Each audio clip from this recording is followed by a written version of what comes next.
Baik, saudara-saudara sekalian, melanjutkan dari pembahasan yang sebelumnya. Pada bagian pertama, kita sedang membahas mengenai sarana pengetahuan. Pada akhir bagian video pertama, kita memunculkan pertanyaan, bagaimana dengan pengetahuan non-logis? Apakah dapat dipertanggungjawabkan? Karena sebagaimana telah disampaikan, didiskusikan pada video bagian pertama, bahwa aliran utama dalam epistemologi termasuk sumber pengetahuan itu ada, salah satunya adalah intuisi, wahyu, apalagi kemudian sesuatu yang bersifat spiritual. Bagaimana posisinya? Bagaimana kita memandang itu? Sedangkan sarana pengetahuan itu terdiri hanya bahasa dan logika. Oke, kita akan jawab seperti ini. Memang sebagian besar pengetahuan ilmiah dan rasional menuntut bentuk bahasa dan logika. Karena mau bagaimanapun, sesuatu yang tak terungkapkan, sesuatu yang tak terucapkan, itu maka tidak akan bisa diuji dan dikomunikasikan, tidak bisa dikritisi, tidak bisa juga kemudian diwariskan. Maka suatu penemuan, suatu pengetahuan itu memerlukan bahasa agar bisa diungkapkan dan memerlukan logika untuk dapat dipahami, dikritisi, dan seterusnya.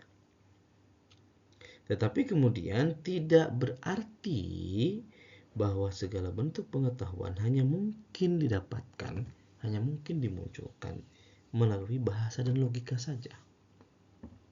Karena faktanya, sebagaimana tadi telah disinggung, ada aliran, jenis, atau juga sumber pengetahuan yang katakanlah tidak berasal dari akal atau juga tidak berasal dari pengalaman, yang kita sebut kemudian dengan intuisi, ilham, atau wahyu. Nah, 3 contoh jenis atau sumber pengetahuan ini adalah sesuatu yang tidak lahir dari pendalaman logis dan juga tidak selalu dapat dijelaskan secara verbal. Namun jelas, baik intuisi, wahyu, ataupun ilham sama-sama memiliki nilai epistemik dalam arti dapat memberitahu sesuatu tentang kebenaran dengan katakanlah jenis sumber atau aliran-aliran utama dalam epistemologi yang lain. Jadi dengan rasionalisme, empirisme, dan seterusnya. Nah, untuk lebih jelasnya bisa dilihat di bagian berikut ini, komparasi. Misalkan jenis pengetahuannya ada jenis pengetahuan rasional logis, sumbernya akal penalaran, sifatnya diskursif bertahap, bisa diuji logika, dan status dalam ilmunya ilmiah. Sementara empiris, nah kalau empiris itu sumbernya pengalaman indrawi, sifatnya terbuka dan terukur, bisa diuji logika, dan status dalam ilmunya juga ilmiah. Sementara intuitif, sumbernya itu penyingkapan batin, hati, intuisi atau ilham, sifatnya itu langsung dan spontan, tidak sepenuhnya bisa diuji logika, dan status dalam ilmunya bersifat filosofis mistis atau mistik. Sementara wahyu, sumbernya adalah Tuhan melalui nabi, dan sifatnya itu absolut transenden, absolut, betul, mutlak, dan transenden, keilahian, ketuhanan. Sehingga ia tidak bisa diuji oleh akal biasa saja. Dan termasuk statusnya ke dalam teologis. Nah, dari posisi atau dari perbandingan ini, saudara-saudara sekalian, kita bisa melihat bahwa intuitif atau intuisi dan wahyu tetap berposisi sebagai pengetahuan. Tetapi dalam konteks statusnya, wilayahnya, ia tidak berada di wilayah atau status epistemologi ilmiah, tetapi dalam epistemologi keagamaan atau spiritual. Sarana wahyu dan intuisi ini bukan logika dan bahasa formal, melainkan pengalaman batin dan kehadiran makna yang tak selalu bisa diartikulasikan. Ingat, dalam konteks tasawuf, seorang sufi ketika mengalami suatu ahwal atau suatu makomat dengan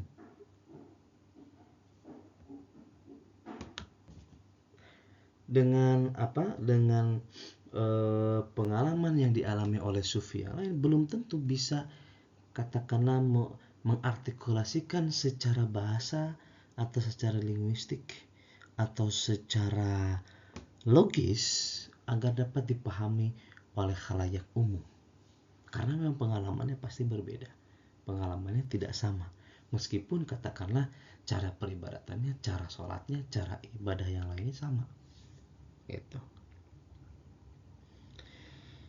Meskipun demikian, saudara-saudara sekalian, agar bisa dikomunikasikan kepada umat atau masyarakat, wahyu itu harus tetap diungkapkan dalam bahasa, karena manusia tak bisa berbagi makna tanpa simbol linguistik.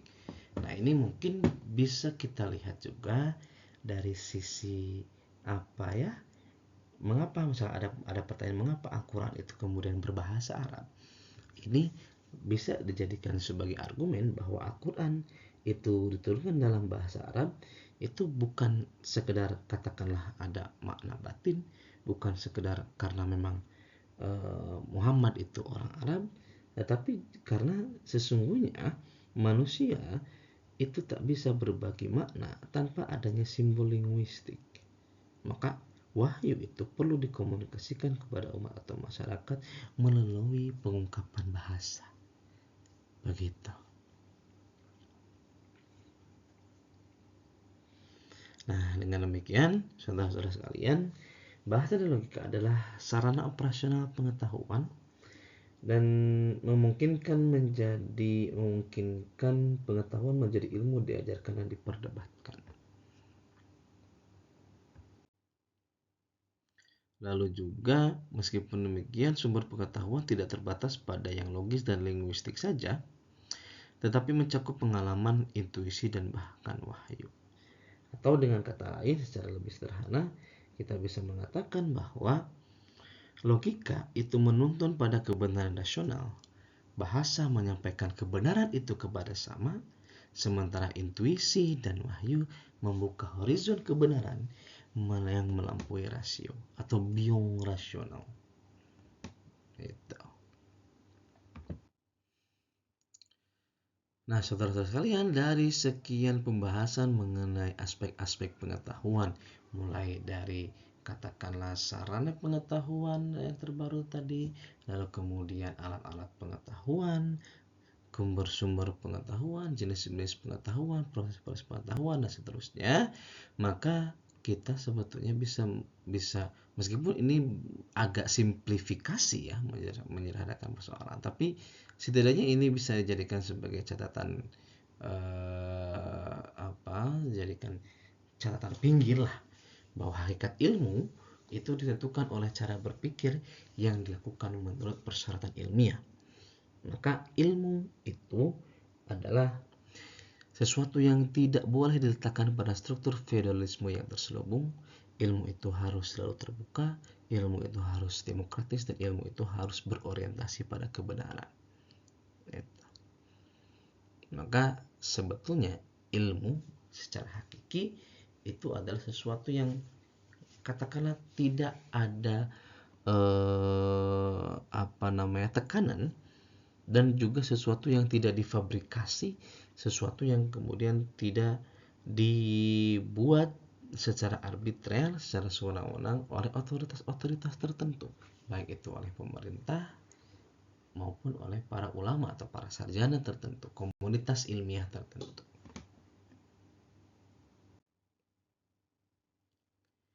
Nah, saudara-saudara sekalian, lalu bagaimana dari apa yang tadi kita diskusikan pada bagian pertama video pembahasan ini, lalu kemudian yang tadi di awal kita membahas tentang sarana pengetahuan dan seterusnya. Lalu sebetulnya bagaimana implementasi epistemologi dalam pengembangan ilmu kependidikan dan tarbiyah? Tadi kita sudah banyak berbicara tentang teori-teori epistemologinya yang berkaitan dengan aspek-aspek epistemologi tentang pengetahuan dan seterusnya. Nah, pada yang sekarang kita akan mencoba untuk mengimplementasikan apa-apa yang terkait dengan aspek-aspek epistemologi dalam pengembangan ilmu kependidikan dan tarbiyah. Kalau misalkan dalam pendidikan umum, rasionalisme sebagai aliran utama dalam epistemologi itu bisa berpengaruh pada penumbuhan kemampuan berpikir logis, reflektif, dan argumentatif dalam proses pembelajaran. Empirisme akan menekankan pembelajaran berbasis pengalaman atau learning by doing. Pragmatisme menjadikan pembelajaran relevan dan bermanfaat secara praktis bagi kehidupan siswa. Dan kritisisme atau hermeneutis dapat mendorong refleksi terhadap nilai, konteks sosial, dan makna di balik pengetahuan.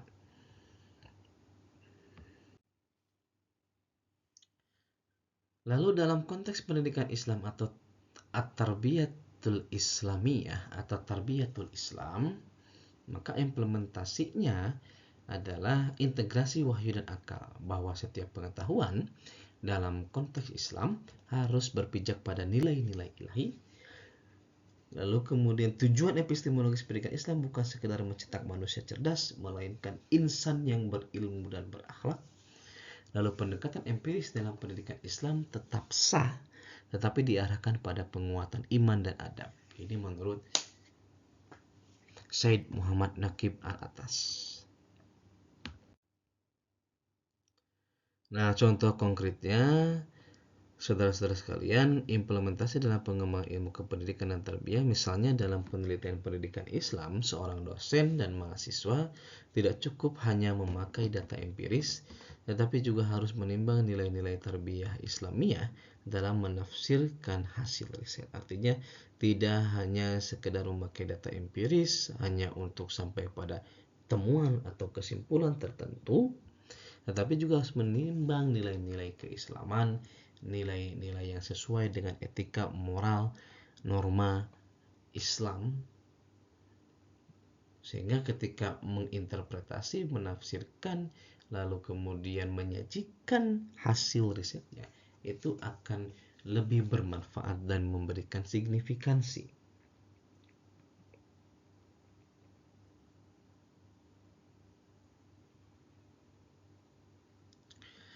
Lalu kalau dalam konteks praktik belajar mengajar, guru sarjana PGMI itu dapat menggabungkan metode ilmiah seperti observasi, refleksi, eksperimen dengan nilai moral dan spiritual seperti hikmah, adab, niat, ikhlas. Artinya dalam praktik yang lebih praksis gitu.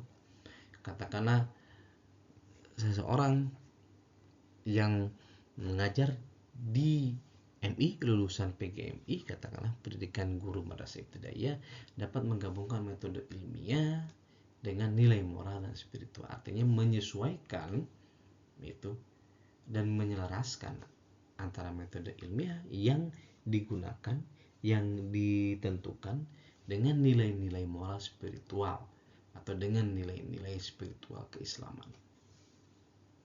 Artinya metode yang digunakan dengan nilai moral atau spiritual itu bukan sesuatu yang terpisahkan. Ia berbeda tetapi tak terpisahkan, semacam dua muka koin itu. Ada yang Garuda dan satunya misalkan pohon kelapa atau apapun itulah gambarnya. Dia tak terpisahkan, berbeda tapi tak terpisahkan. Nah, ini implementasi contoh konkretnya dalam praktik belajar mengajar dalam upaya katakanlah mengembangkan ilmu kependidikan dan tarbiyah melalui epistemologi. Akhirnya, saudara-saudara sekalian, pada bagian terakhir penutup atau kesimpulan ini, kita bisa menyimpulkan, bisa menyatakan bahwa Epistemologi itu membantu calon pendidik berpikir kritis, dari mana ilmu pendidikan itu berasal, bagaimana ilmu pendidikan itu dianggap benar, lalu bagaimana kebenaran itu diuji. Artinya the origin, basis, kemudian validity, asal mula, lalu kemudian basisnya, dasarnya, fondasinya, lalu validitasnya. Sementara dalam pendidikan Islam, pengetahuan ilmiah, pengetahuan filosofis atau filsafati, dan pengetahuan religius harus bersinergi dan tidak dipertentangkan. Karena kadang-kadang sampai hari ini, saudara-saudara sekalian, masih ada yang kemudian memposisikan atau mendikotomikan antara apa yang disebut dengan ilmu atau pengetahuan agama dengan ilmu umum atau pengetahuan umum. Pengetahuan umum itu atau ilmu umum itu adalah sesuatu yang tidak masuk ke dalam pengetahuan atau ilmu agama. Nah, ada dikotomi seperti itu. Itu masih terjaga sampai hari ini. Itu masih ada saja. Meskipun ya mungkin sudah tidak terlalu hangat, tidak sehangat dulu, katakan seperti itu. So, misalkan awal tahun 2000-an atau misalkan dulu ketika masa-masa Syed Naqib Alatas dan Ismail Raji Al-Faruqi itu masih sering mempromosikan tentang islamisasi ilmu pengetahuan misalnya. Gitu. Jadi dalam pendidikan Islam seharusnya idealnya baik pengetahuan apapun itu harus bisa disinergikan dan tidak boleh dikontradiksikan.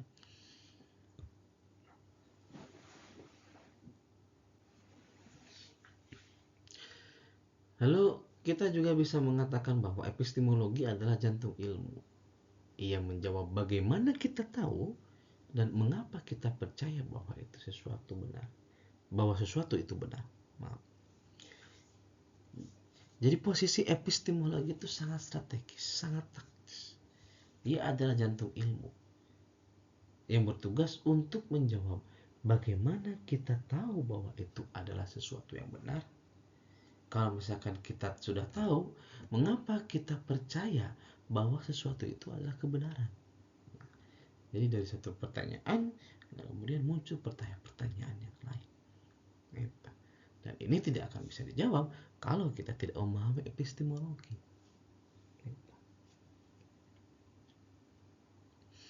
Bahkan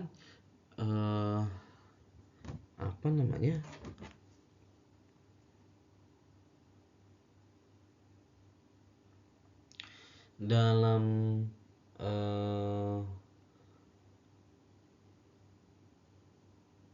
tradisi Islam gitu kok kadang ada yang disebut dengan, mungkin kita mengenal apa yang disebut dengan mabadi ilmu atau prinsip dasar atau landasan ilmu. Ya kan ada batasan, ada definisi kan, ada objek pembahasan, ada hasil dan manfaatnya, ada keutamaan, ada an-nisbah atau hubungan dengan ilmu lain, ada al-wadi, peletak atau pengkodifikasi, orang yang pertama mengkodifikasi atau meletakkan disiplin ilmu tersebut, al-ismu, nama atau sebutan resmi dari ilmu tersebut, al-istimdad, hukmu syari, dan al-masail. Ini sama saja seperti kita belajar mabadiul ilmi, prinsip-prinsip ilmu pengetahuan.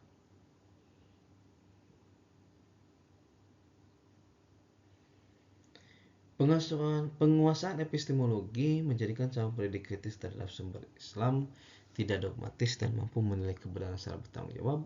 Dalam tradisi Islam, epistemologi bukan sekedar soal bagaimana tahu. Jadi kalau misalkan di barat, epistemologi barat itu bahwa yang dicari itu bagaimana kita tahu, bagaimana kita cara kita mengetahui dan seterusnya. Nah, tapi dalam tradisi Islam ada juga bentuk pertanyaan, untuk apa pengetahuan itu digunakan? yakni untuk mendekatkan diri kepada kebenaran dan kemaslahatan. Nah, ini sebetulnya kemudian akan masuk pada pembahasan aspek yang ketiga yang selanjutnya, yaitu aksiologi. Artinya ontologi, epistemologi, aksiologi. Bukan karena mereka itu termasuk branch of knowledge atau cabang pengetahuan dari filsafat, lalu kemudian ada kesinambungan, ada kontinuitas, tetapi memang tugas dan peran mereka itu saling melengkapi. Gitu.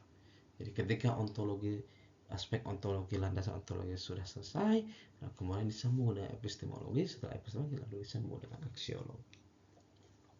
Gitu. Baik, saudara-saudara kalian, saya kira itu yang dapat disampaikan. Mudah-mudahan ada manfaatnya. Jangan lupa like, subscribe, komen, dan share kalau video-video penjelasan saya tentang berbagai macam tema itu ada yang sedikit mencerdaskan, sedikit mencerahkan kepada saudara-saudara sekalian. Saya tutup. Subhanallah wa ni'mal wakil. Assalamualaikum warahmatullahi wabarakatuh.